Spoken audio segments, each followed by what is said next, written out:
एक रहस्यमय तरीके से जमीन धंसने का मामला चुरू से सामने आया है और यहां पर बड़े अजीबोगरीब तरीके से जमीन धंसने का यह मामला सामने आया। 60 फीट की दूरी पर 50 फीट गहरी जमीन धंस जाती है और अचानक से जमीन धंसने से इलाके में दहशत का माहौल बन गया। लोगों में सवाल कि आखिर रहस्यमय तरीके से जमीन कैसे धंस जाती है।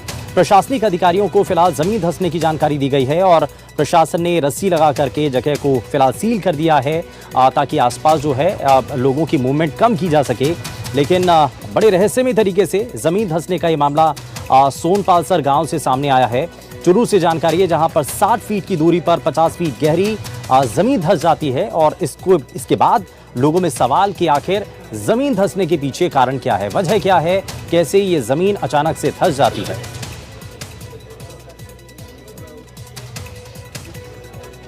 हो गया है। हमें सोशल मीडिया की तरफ से, जनप्रतिनिधि की तरफ से भी सूचना मिली। उसके बाद हमारे एसडीएम साहब दिव्याजी चौधरी ने मुझे बताया कि आप मौके पर जाएं और स्थिति का जायजा लेके आएँ। उसके बाद मैं भी गया, पुलिस प्रशासन भी गई। वहाँ पर देखा तो करीब 40 बाई 40 फीट का के गहरे में गड्ढा हुआ है और वो गड्ढा करीब 20 फीट गहरा है। और मैं जब गया उस समय भी मिट्टी धंस रही थी और आसपास भी उसके दरारें आई हुई थी, धंसने की प्रोसेस चालू थी। सुबह 7 बजे की ये घटना है। पास में जो ढाणी थी सबसे पहले उन लोगों ने देखा।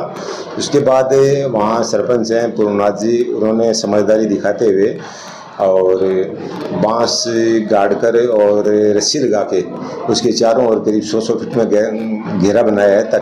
कुछ चट्टानें, चूने की जो चट्टानें होती हैं जिनको कि क्योंकि हमारे जो रेगिस्तानी इलाके में बालू मिट्टी, अधिकांश मात्रा में बालू मिट्टी है और नीचे जो चूने की जो चट्टानें होती हैं उनमें वो जो है वो ऊपर बालू मिट्टी को सहारा देती है। लेकिन जब पानी की मात्रा भूमिगत अधिक मात्रा में चली जाती है तो वो जो चट्टानें जो होती हैं वो उनके अंदर जब पानी का भराव होता है तो वो फैल जाती है और जो बालू मिट्टी है जिसको नीचे चट्टानों का सहारा मिला हुआ था। डिप्रेशन सामान्य तौर से वहाँ बनते हैं जहाँ एलुवियम के नीचे किसी प्रकार की सोल्युबल रॉक्स हो।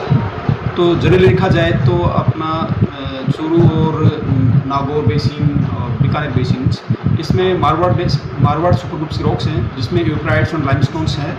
तो लाइमस्टोन के अंदर जब हावी भी रेनफॉल्स होता है या एलुवियम पे हावी रेनफॉल होगा तो बरसात परकोलेट करेगी। कारणों पे अगर विचार करें तो जो सबसे बड़ा एक कारण नज़र मुझे आता है वो अत्यधिक भूमिगत जल का दोहन है। उसकी वजह से इस तरह की घटनाएं होती हैं। अब आप समझो कि ज़मीन में भूमिगत जल है, वो पहले कुछ एरिया को कवर किए हुए था, वहाँ से हमने भूमिगत जल का अत्यधिक दोहन कर लिया तो वो जगह खाली हो गई।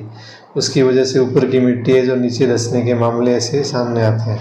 और हम देख ही रहे हैं कि अपने एरिया में ज़्यादातर जैसे खेती के लिए जो ट्यूबवेल अगर पिछले 10 सालों में देखें तो उनकी संख्या में अत्यधिक मात्रा में वृद्धि हुई है। और हमारे संवाददाता गजेंद्र हमारे साथ जुड़ गए हैं। गजेंद्र, ये कारण अभी तक साफ हुआ है कि रहस्यमय तरीके से कैसे जमीन धंस जाती है, क्या हुआ था, प्रशासनिक अधिकारी इस पर क्या कह रहे हैं? देखिए, निश्चित रूप से जांच का विषय है कि आखिर क्या वजह है कि इस प्रकार से इतना बड़ा गड्ढा है वो अचानक से हो गया। इस गड्ढा होने के बाद कहीं ना कहीं जो सोनपालसर के ग्रामीण है वो भी दहशत में है। इसकी सूचना भी प्रशासन को दी गई है, मुख्य प्रशासन की टीमें भी पहुंची है और जो जहाँ गड्ढा हुआ है वो उसको सील भी एक प्रकार से करवा दिया गया है। प्रशासनिक अधिकारियों की माने तो हाल फिलहाल में भी स्पष्ट रूप से कुछ नहीं कहा जा सकता कि किन कारणों से गड्ढा हुआ है, लेकिन भूवैज्ञानिक की टीमें हैं वो अब इस बात का पता लगाएगी कि गड्ढे होने के कारण क्या रहे। हालांकि जांच के बाद ही साफ हो पाएगा कि मुख्य वजह क्या रही, लेकिन हाल फिलहाल में जो सोनपालसर गांव में गड्ढा उसके चलते ग्रामीण है वो एक प्रकार से दहशत में और लगातार ये गड्ढा है वो अब बड़ा हो रहा है। अभी भी गड्ढा है, धंसने का काम जारी है। जी ठीक है, बहुत शुक्रिया गजेंद्र इस पर जानकारी देने के लिए। तो रहस्यमय तरीके से यहाँ गड्ढा हो जाता है और इसके बारे में अभी तक किसी को कोई जानकारी नहीं है।